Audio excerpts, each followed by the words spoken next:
There are a couple different versions of back extension exercises you can perform on the Revolution. To get in position, we're going to have the seat and the bench flat, have the adjustable arms put down on number 8 so they're almost to the bottom, lowest, narrowest setting, but not quite.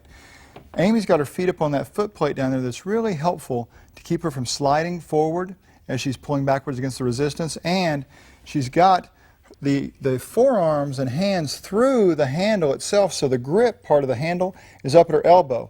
Then when she locks both elbows together and kind of folds her arms, it helps her hold the resistance there. Now, here's the key. The first version of this is really just practice at maintaining your spinal alignment from head to the bottom.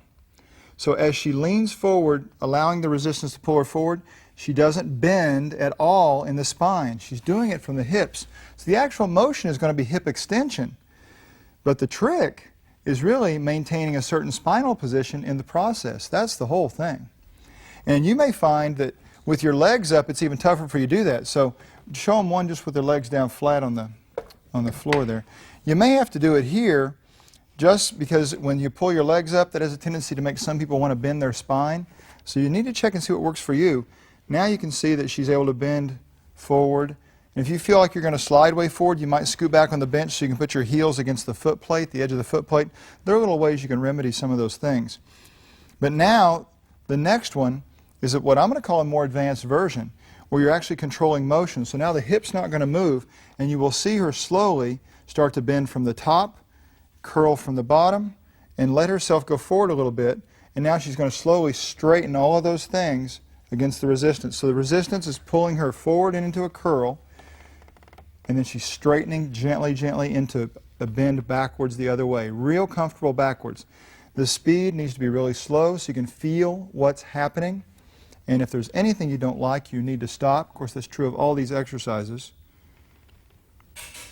But the motion is incredibly controlled here. So there are two great versions. But as with everything we do with the spine, and every exercise, of course, you want to be incredibly controlled and incredibly careful, paying great attention to what's happening with the range of motion.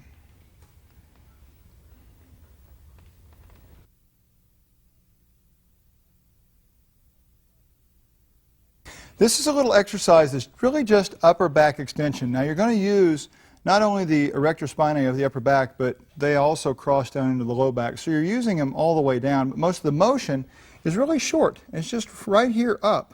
And what we're doing is using the back pad from the leg press as kind of an axis or a fulcrum to bend around. So to grab the weight, first of all, I've got the adjustable arms set at number 8, so they're almost all the way down, but not quite. And then Amy's got her forearms up to where the handles are. So she's got to put her forearms through the webbing, and the grips are up by her elbow. She's just kind of crossing her arms and grabbing hold to help hold the resistance there.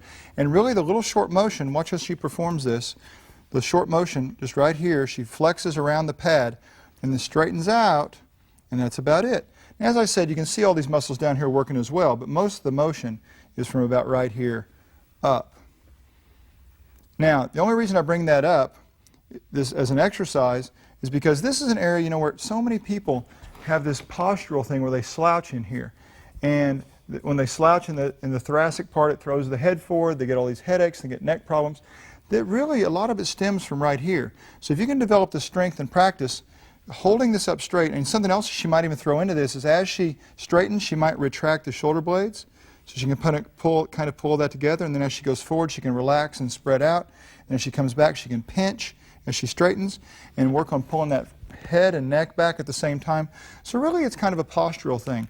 But most of the people that I know could really benefit from this.